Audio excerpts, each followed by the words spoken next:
Salut tout le monde, c'est Olectif, bienvenue sur cette nouvelle vidéo. Aujourd'hui on va parler d'un fruit charnu à noyaux, aussi appelé drupe, à savoir la noix de coco. C'est un aliment blindé de nutriments, de vitamines B6 et de minéraux.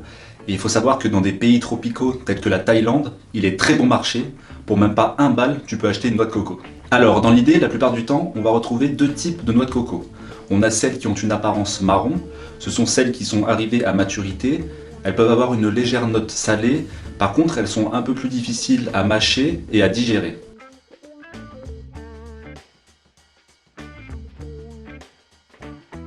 On va aussi retrouver les noix de coco qui sont moins mûres. Elles sont en grande partie composées d'un liquide sucré et elles ont une texture douce et crémeuse. Quand je te dis que c'est plein à craquer de minéraux et d'oligo-éléments, je ne plaisante pas. T'es prêt? Accroche-toi. C'est composé de magnésium, de potassium, de sélénium, de manganèse, de phosphore, de cuivre et de zinc. Le principal avantage de la noix de coco, c'est que c'est consistant et blindé de calories. La chair, elle va donc calmer ton appétit pendant une bonne partie de la journée. Petite astuce, une fois que tu as bien déchiqueté ta noix de coco avec ta machette, il ne faut pas traîner pour consommer l'eau de coco, parce qu'en fait, les nutriments peuvent se dissiper assez rapidement lorsqu'ils rentrent en contact avec l'air. C'est aussi un fruit énergisant qui va vraiment être pertinent lorsque tu vas faire des activités sportives.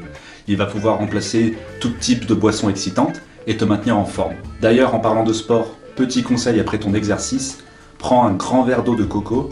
Ça va permettre d'affronter l'acidité que tu as produite durant ton effort et ça va aussi combler les pertes en minéraux. Encore une fois, la noix de coco est composée de beaucoup d'eau, donc elle va bien te réhydrater si jamais la plupart du temps tu consommes de l'alcool ou justement que tu es dans des pays tropicaux où il y a une forte chaleur, et aussi si ça t'arrive souvent d'avoir la gueule de bois. C'est aussi un aliment composé d'antioxydants.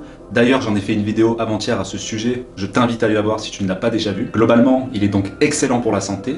Cependant, il faut faire attention, comme je te l'ai dit auparavant, à celles qui contiennent beaucoup de graisses saturées. Il faut en consommer avec modération. Finalement, si tu n'es pas très adepte du goût de la chair de la noix de coco, c'est pas grave, tu peux consommer uniquement l'eau de coco.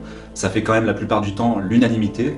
Personnellement, je trouve que c'est délicieux. La plupart du temps, je consomme l'eau de coco.